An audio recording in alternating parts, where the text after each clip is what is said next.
নমস্কাৰ সকলোকে স্বাগতম জনাইছোঁ অন্য এটা ভিডিঅ'লৈ। আৰু আজি আমি বিহু চাম বুলি গুৱাহাটীত গৈ আছোঁ। আপোনালোকে হয়তো গমে পাই আছে গুৱাহাটীত খুব ডাঙৰ এটা অনুষ্ঠান হ'ব গৈ আছে। চাই থাকক কি অনুষ্ঠান হ'ব, ক'ত হ'ব, সকলো দেখুৱাম ভিডিঅ'টো শেষলৈকে।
এতিয়া বৰ্তমান আৰু বেছি টাইম নাই, আৰু বেছি দূৰ নাই।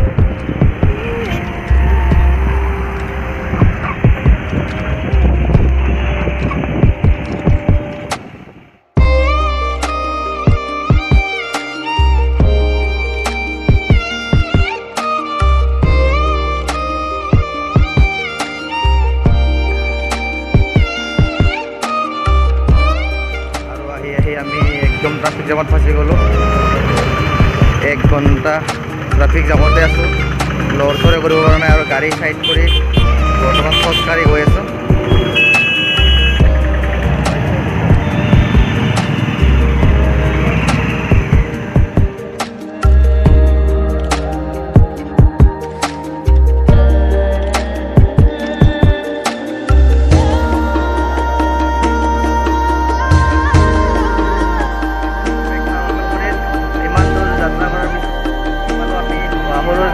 আৰু ইয়াত যি অসম চৰকাৰৰ দ্বাৰা অনুষ্ঠিত হোৱা 11,000তকৈ অধিক নাচনী আৰু বিহু নৃত্য পৰিৱেশন কৰিব, সেই চাবলৈ আহিছোঁ। আপোনালোকে উপভোগ কৰক মোৰ সৈতে চাই থাকক ড্ৰিমছ অফ লাইফ। গাইজ, মানে ষ্টেডিয়ামত বিহু সোমাই আছোঁ আৰু মানুহৰ ভিৰ চাওক, ইমান ভিৰ।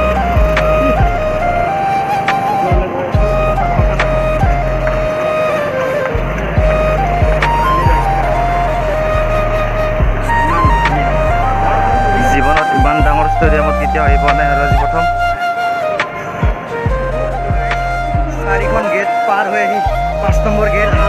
ইমানেই ভিৰ, য'ত আমি ঠাই পোৱা নাই, সোমাব ঠাই পোৱা নাই, একদমেই ভিৰ, ভাগৰ লাগি গৈছে।